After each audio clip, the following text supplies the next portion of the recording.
오늘은 이제 메시지 18, 실제는 6번이죠. 왔는데, 제목을 한번 같이 선포해 보겠습니다. 하나님의 은혜와 모든 것을 포함하신 영. 하나님의 은혜, 모든 것을 포함하신 영. 두 파트네요. 예. 메시지 18은 에드마 형제님이 전하셨는데요. 서두에 길기는 안 했어요. 굉장히 짧게 하고, 그 다음에 이제 본론에 가서 로마자 1번을 굉장히 길게 하셨는데, 어쨌든 요약한 것을 제가 소개해 드리도록 하겠습니다. 지난 5번 메시지에서 우리는 하나님의 형상과 보배신 그리스도에 대해 보았습니다. 오늘 6번 메시지의 제목은 하나님의 은혜와 모든 것을 포함하신 영입니다. 고린도후서의 주제는 하나님의 은혜입니다.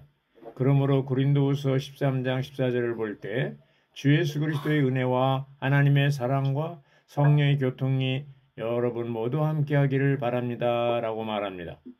은혜가 고린도후서의 주제이기 때문에 13장 14절은 주 예수의 그리스도의 은혜가 먼저 나오고 그 다음 하나님의 사랑과 성령의 교통이 나옵니다.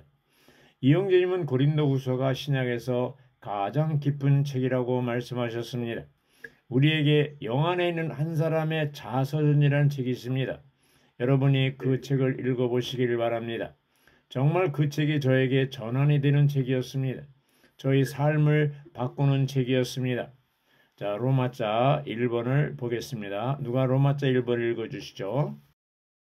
고린도후서에서 하나님의 은혜이신 그리스도는 우리가 들어가고 체험하고 누리고 참여하고 소유하기 위한 좋은 땅이시다. 네, 감사합니다. 고린도후서에서 하나님의 은혜이신 그리스도가 뭐라고 그랬어요? 좋은 땅이라고 그랬어요. 그래서 여기 이제 로마자 1번은 하나님의 은혜이신 그리스도, 로마자 2번은 모든 것을 포함하신 영이신 그리스도, 은혜이신 그리스도, 영이신 그리스도. 은혜를 누리려면 영을 누려야 된다는 얘기하고 이제 연관이 되어 있습니다. 여기 보면은 은혜가 주님의 은혜는 이 책의 중심 사상이며 주제라고 했습니다. 바울이 고린도전서 후서를 썼는데 고린도전서와 고린도후서의 차이점이 뭐냐 하면은 고린도전서를 쓴 목적은 혼적이고 육적인 고린도 교회 성도들을 영적인 사람들이 되도록 하기 위해서라고 했습니다. 고린도 교회에 믿는 이들은 애국과 광야에 있던 이스라엘 백성과 비슷합니다.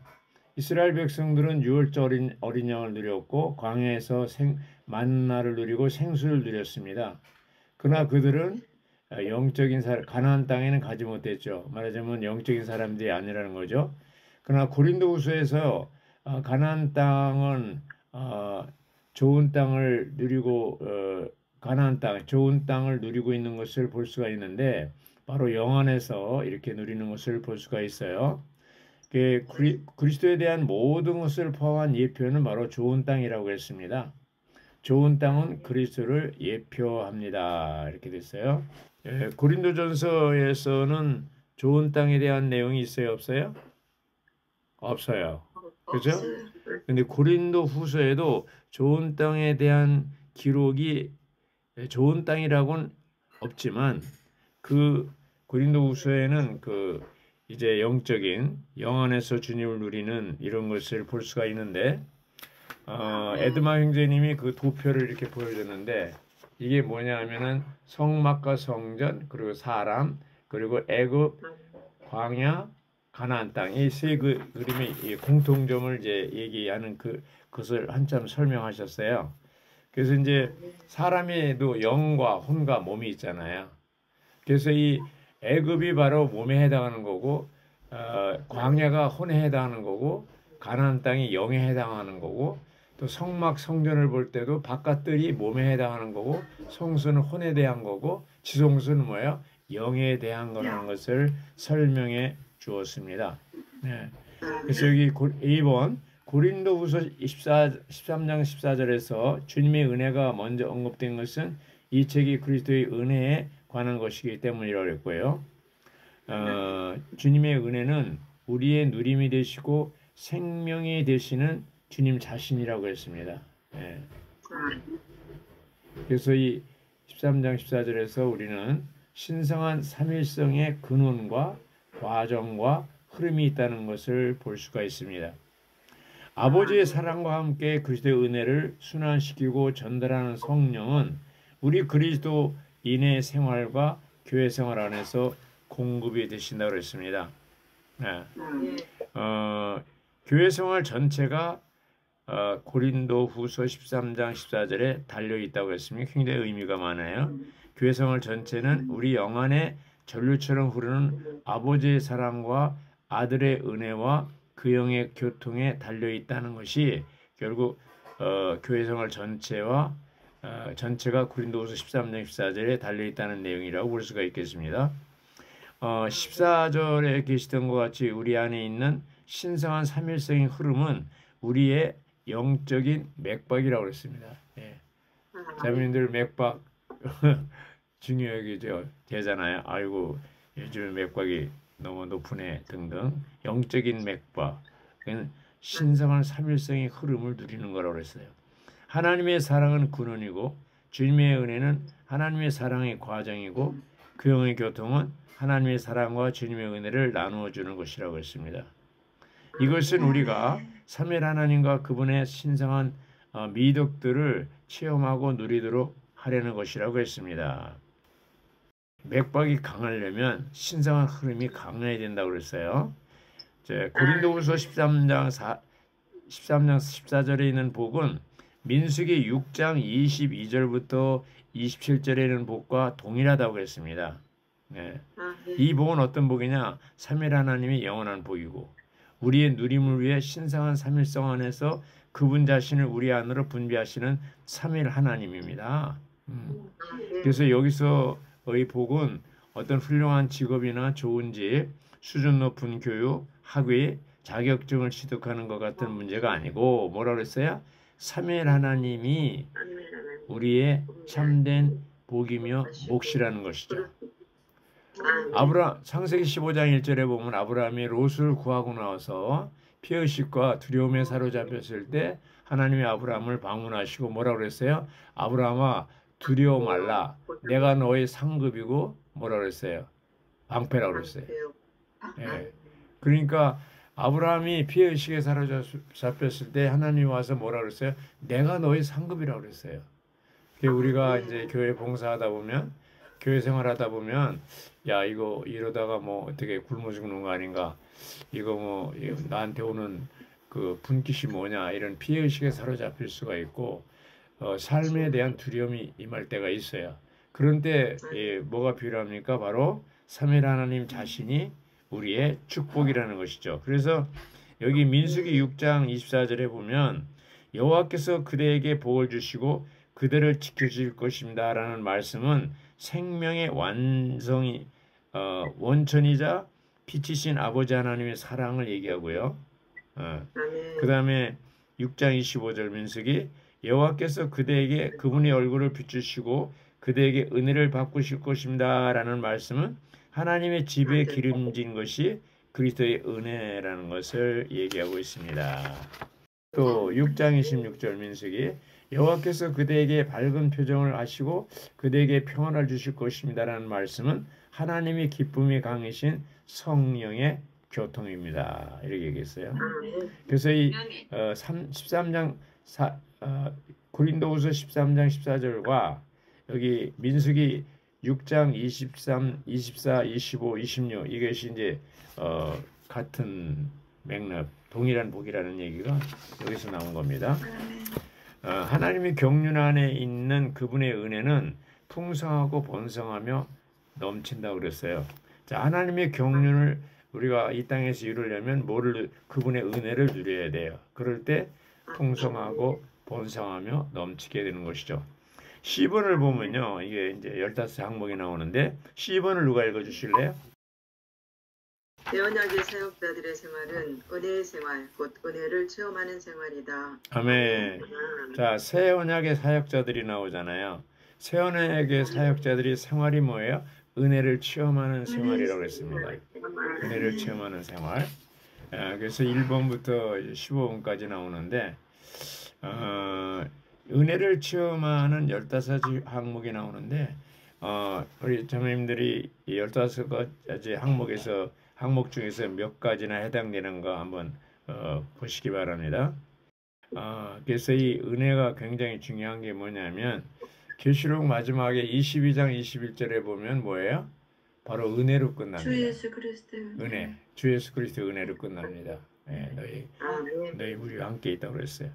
그 주 예수 그리스도의 은혜로 끝나는 것이 계시록이에요. 성경 전체의 결론이죠.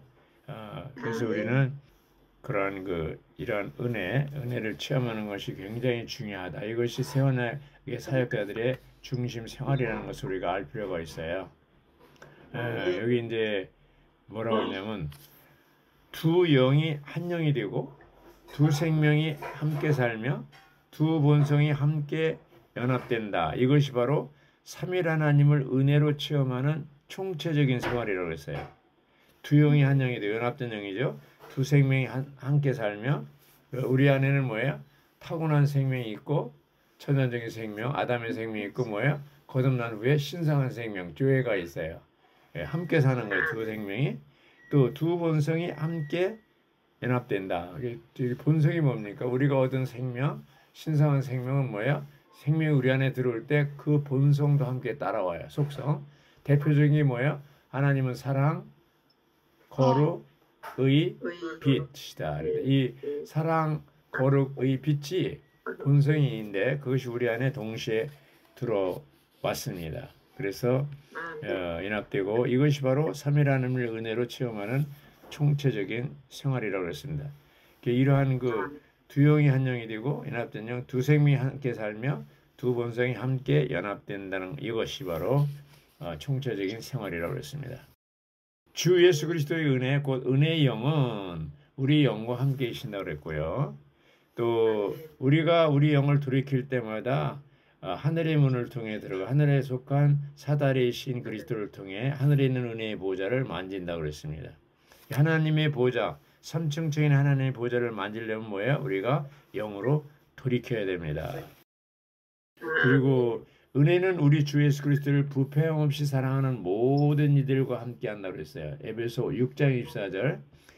우리 주 예수 그리스도를 부패함 없이라는 말은 변함없이라는 뜻입니다. 변함없이 사랑하는 모든 이에게 은혜가 함께 하시기를 바랍니다. 은혜를 함께 누리려면 어떻게 해요? 주님에 대한 사랑 변함없이 어제나 오늘이나 내일이나 변함없이 주님을 사랑해야 됩니다. 에베소 교회 계시록에 보면 아시아 7교회 중에 첫 번째 에베소 교회가 나오는데 에베소 교회의 문제가 뭐였어요? 첫째 가는 사랑을 버렸어요.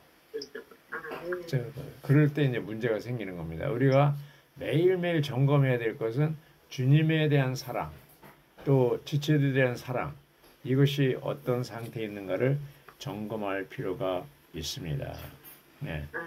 4번으로 겸손, 그리고 하나님의 은혜가 나오고 5번도 은혜의 말씀이 나오고요. 사도행전 20장 32절에 보면요. 이제 나는 하나님과 그분의 은혜의 말씀에 여러분을 맡깁니다. 그러니까 하나님이 지켜준다는 것은 말씀이 그를 지켜준다는 말입니다. 그래서 간구의 영 6번, 그 영은 우리 안에서 간구하는 영입니다. 우리를 위해서 끊임없이 중보기도 하시고 우리의 약함과 우리의 슬픔과 우리의 모든 고난과 핍박과 이런 것들을 위해서 끊임없이 중보기도 하시고 간구하시는 분이에요. 그렇잖아요. 이렇게 주님의 간구하심과 중보기도가 없었다면 오늘 우리 이 자리에 앉아 있을 수가 없습니다. 여기 이제 7번이 중요한데요. 새 언약의 사역자들은 고난을 통해 그리스도를 그들의 모든 것을 충족하는 은혜로 누린다고 그랬습니다. 고린도후서는 바울의 자서전이라고 그랬잖아요. 새 언약의 사역은 계시에 고난이 더해져서 산출된다고 했습니다. 고린도후서 12장 7절에 보면요. 내 육체에 가시고 사단의 전달자를 주셨습니다. 그것은 그가 나를 쳐서 내가 너무 높아지지 않도록 하려는 것입니다. 바울은 그 삼층천에도 가보고 아주 놀라운 체험을 했잖아요. 셋째 하늘 삼층천에 하나님 삼층천에 가서 보좌를 받고 또 가장 깊은 지하의 그 음부에 내려가서 낙원을 체험했잖아요. 그러니까 어떻게 해요? 교만할 수 있잖아요. 근데 그 14년 동안 말하지 않았잖아요. 그것도 우리는 아마 어떤 그 굉장한 이 체험을 하고 나면 며칠도 못 갈 거예요. 그 얘기하고 싶어서 근질거려서 못 견딜 거예요. 그런데 그렇게 바울이 그러한 체험을 했는데 몸에 가시를 주신 목적이 뭐예요? 내가 너무나 놀라운 체험을 했는데 교만할까 봐 이런 몸에 가시를 줬다고 했습니다. 우리 각자 몸에 가시가 있을 수가 있어요. 그것을 우리가 교만하지 않게 하기 위해서 그랬습니다. 은혜의 신 그리스도는 새 언약의 사역자들 위해 장막으로 드리워지는 능력이 되시고 약함 가운데는 그들을 가리심으로 그들을 떠받치고 부축하고 유지하고 보호하고 지키는 거처가 되신다고 그랬어요. 그게 고린도후서 12장 9절이죠. 나의 은혜가 너에게 충분하다. 왜냐하면 나의 능력은 이 사람이 약할 때에 온전하게 나타나기 때문이다. 이렇게 됐습니다. 바울이 그 당시에 이런 은혜를 누림으로써 정말로 바울이 인생 동안 그는 선한 싸움을 다 싸우고 달려갈 길을 다 믿음을 지키고 달려갈 길을 다 지켰다고 그랬습니다. 그렇게 끝까지 달릴 수 있으려면 나의 나된 것이 하나님의 은혜라고 그랬습니다. 하나님의 은혜로 말미암아 바울은 끝까지 달릴 수 있어요. 우리도 회복 안에 들어와서 많은 사람이 할렐루야 아멘하고 들어왔는데 얼마 지나고 없어져 버렸어요. 네. 우리가 끝까지 남아 있으려면 뭐가 필요해요? 하나님의 은혜가 필요합니다. 네. 하나님의 은혜가 필요합니다. 위트니스 형제님은 오츠마니 형제님을 책을 썼는데 금세기 신성한 계시의 선견자 오츠마니라는 책을 썼어요. 근데 그 오츠마니는 거기에 나오는데 내용 중에 뭐라고 쪽지글에 마지막 그 벽 밑에 남겨놓은 쪽지글에 뭐라고 그랬어요? 하나님의 아들 그리스도는 사람의 죄를 속량하기 위해 죽으시고 3일 만에 부활하셨다. 이것은 우주 가운데 가장 놀라운 사실이다. 나는 그리스도를 믿음으로 죽노라. 예, 그렇게 20년 동안 고난을 겪으면서도 그가 이러한 그 간증을 지킬 수 있었던 것은 뭐예요? 하나님의 은혜입니다. 그리고 친척에게 보낸 옥중서신에서 나는 기쁨을 잃지 않았다고 얘기했습니다. 바울도 빌립보 성도들에게 내가 다시 말하노니 주 안에서 기뻐라고 그러잖아요. 자매님도 지금 기뻐요, 안 기뻐요? 눈에서는 눈물이 흐르지만 마음 안에서는 기쁨이 있어야 돼요. 그걸 이번에 김현희 자매니 체험한 것 같아요. 그래서 우리가 이러한 그 새 언약의 사역자는 고난을 통해서 이제 이루어지는 것이죠. 그래서 우리가 워츠마니 형제님도 1942년부터 48년까지 사역에 충실해 있었는데 또 52년부터 72년까지 20년 동안 감옥에 갇혔지만 그는 믿음을 지켰고 기쁨을 잃지 않았습니다. 또 위트니스 형제는 마찬가지죠. 1년 동안 여러 차례 어려움을 당하고 배역을 당하고 이런 걸 통해서 많은 환경을 통과했습니다. 주님의 은혜로 이제 지난 과거가 됐지만 2001년부터 2004년까지 저도 3년 동안 봉사를 중지했었습니다. 제가 그 기간 동안에 어떻게 해서 이런 사건이 터지고 왜 해서 그걸 다 기록해 놨습니다.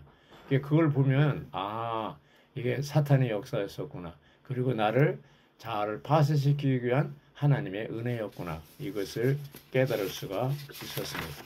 8번에 보면요. 우리는 우리의 움직임과 보호를 위해 힘과 능력으로 우리에게 적용되는 그리스도 안에 계신 하나님의 은혜가 필요하다고 했습니다.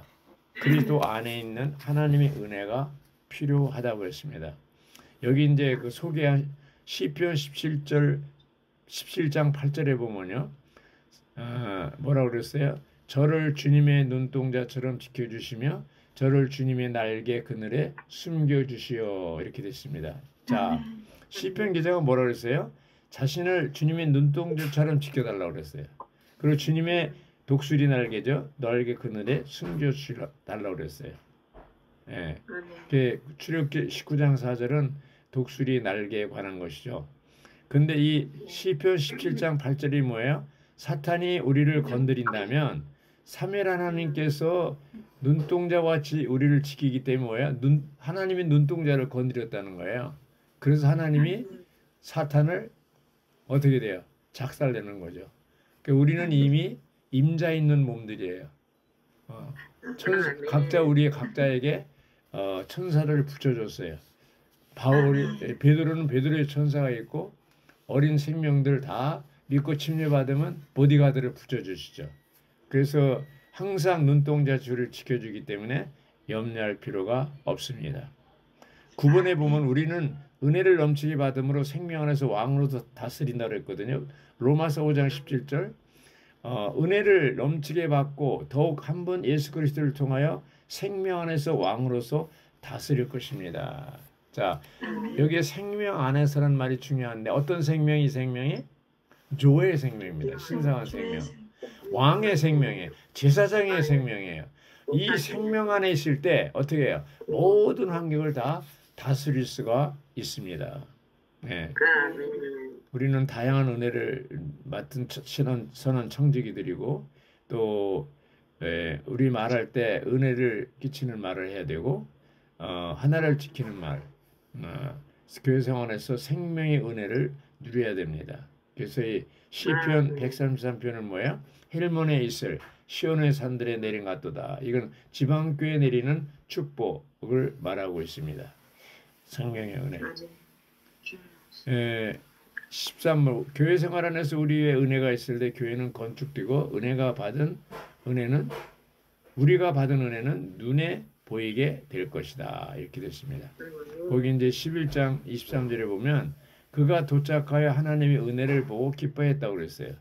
그래서 우리는 교회 생활 가운데서 어떤 소그룹에 또 이제 대만에 갔던 형제님들이 이구동 소로 거기에 뭐를 봤어요? 하나님의 은혜를 본 거예요.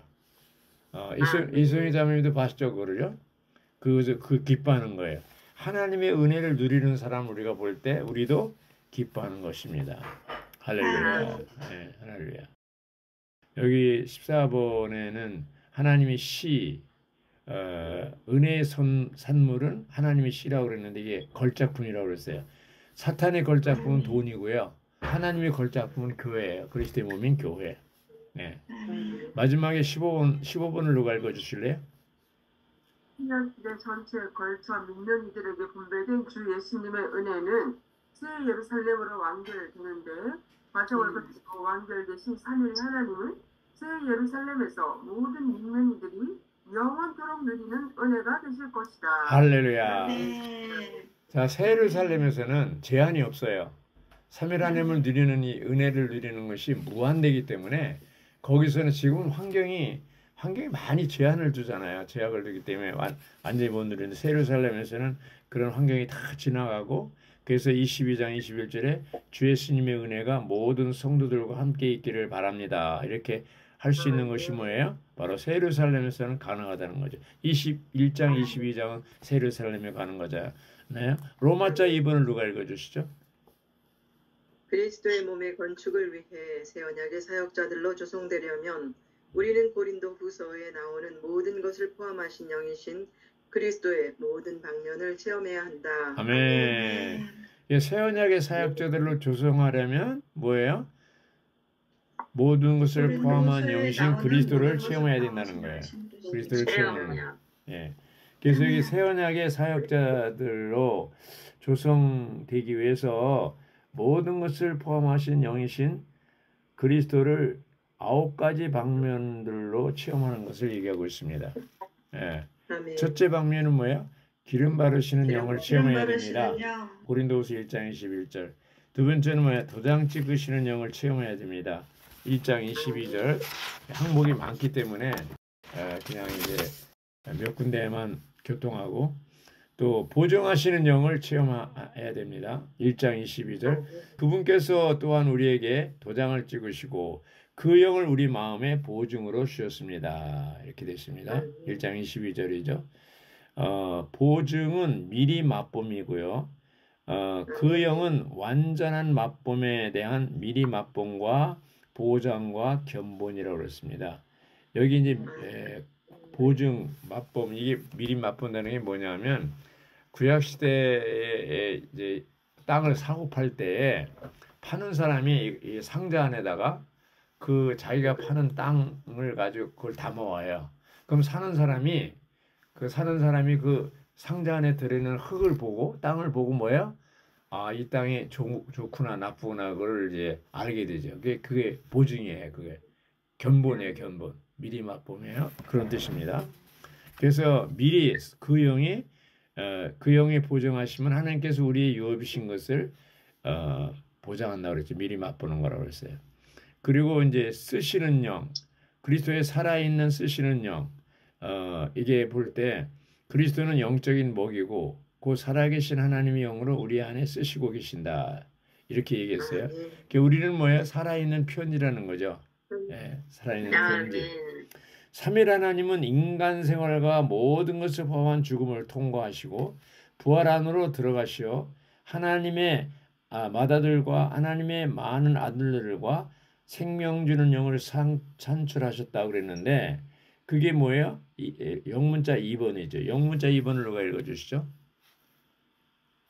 생명 주시는 영, 생생하게 하시는 영은 신성한 생명을 우리 존재 안에 나누어 주시어 우리를 생명의 사역을 가진 생명의 사람들이 되게 하신다. 아멘. 그렇죠. 여기 이제 생명의 사역을 가진 생명의 사람들이 되게 하시는 게 왜 그렇습니까? 생명 주는 영을 생생하게 누릴 때 가능하다는 거죠. 아멘. 이제 그 1번, 2번 나오잖아요. 우리의 영을 사용하여 많은 기도로 성경을 연구하고 있을 때 생생하게 되고 다른 사람들에게 생명을 줄 수 있는 사람이 되려면 반드시 신성한 생명 안에 거하고 신성한 생명 안에서 행하고 살고 처신해야 한다고 그랬어요. 예, 그렇죠? 우리가 필요한 것은 더 많은 지식이 아니고 더 많은 생명, 살아있는 인격이신 그리스도 자신이라고 그랬습니다. 그래서 그 영을 실제로 누릴 때 다른 사람에게도 공급할 수 있다는 것이죠. 그래서 이 3장 6절은 문자는 죽이는 것이지만 그 영은 생명을 주신다고 그랬습니다. 자, 성경의 지식이 성경 지식을 가장 많이 갖고 있는 존재가 누구예요? 컴퓨터예요, 컴퓨터. 컴퓨터는 한자도 안 틀리고 다 가지고 있어요. 그렇지만 어때요? 컴퓨터는 생명이 있어요, 없어요? 없어요.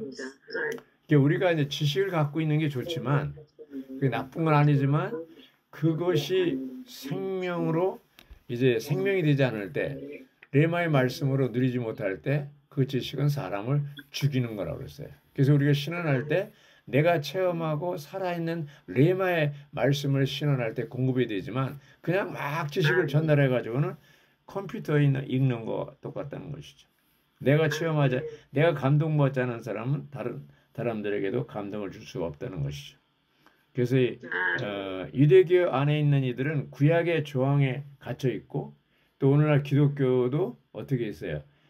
기록된 성경 조항에 자신을 가두고 있다고 그랬습니다. 네, 그래서 이런 가두어 있는 상태에서 해방되길 바라고요. 여기 이제 영문자 F번에 보면 공급하는 영이 나오거든요. 공급하는 영. 고린도서 3장 8절 생명을 주시는 영은 또한 공급하시는 영이라고 그랬어요. 예.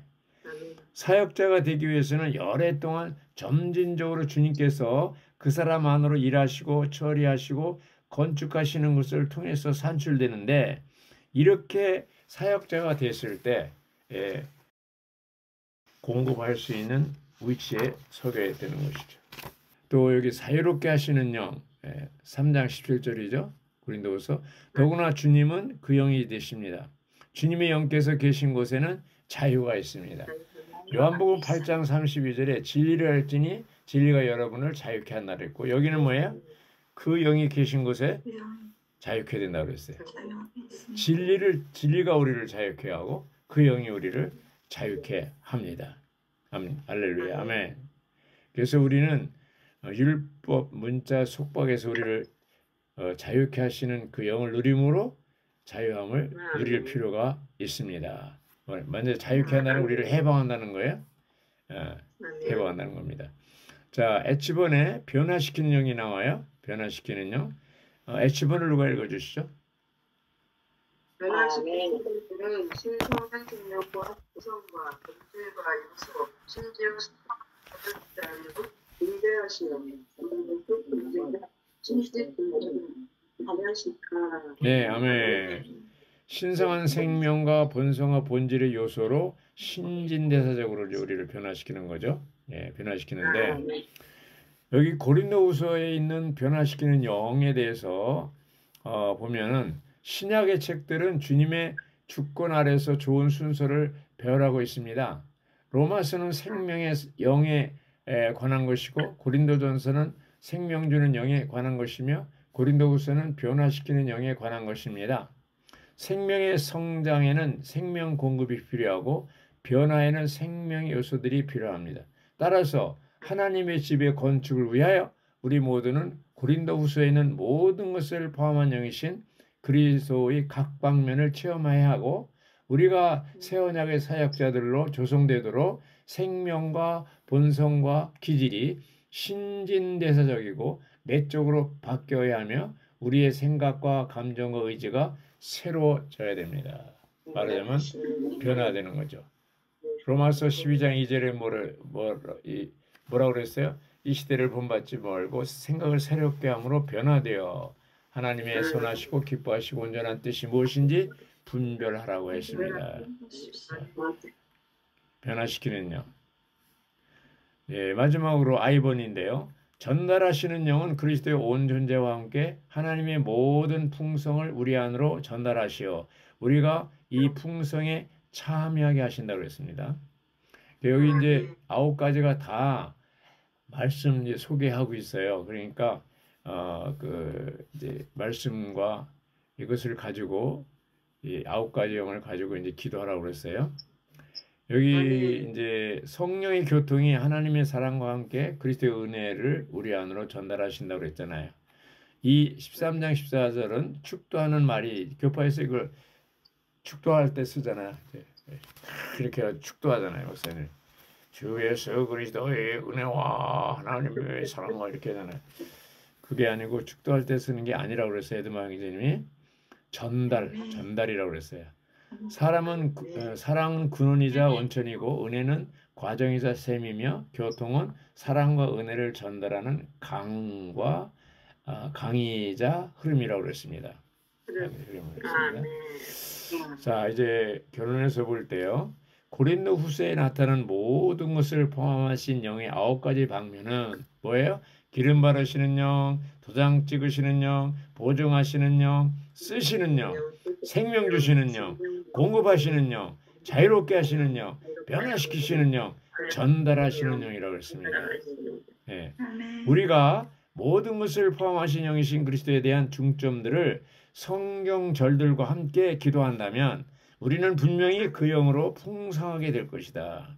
우리에게는 9가지 영의 체험이 필요하다. 이렇게 이제 얘기할 수 있겠습니다. 특히 이 메시지 18, 6번의 요절 말씀이 몇 장 몇 절이에요? 고린도후서 13장 14절입니다. 주 예수 그리스도의 은혜와 하나님의 사랑과 성령의 교통하심이 여러분 모두와 함께 하기를 바랍니다. 자, 묻겠습니다. 우리의 위치가 어디에 있습니까? 고린도전서 있는 것처럼 그 이스라엘 백성들 애국과 광야에 있습니까? 아니면 가나안 땅에 있습니까? 우리 위치가? 좋은 땅, 가나안 땅. 할렐루야.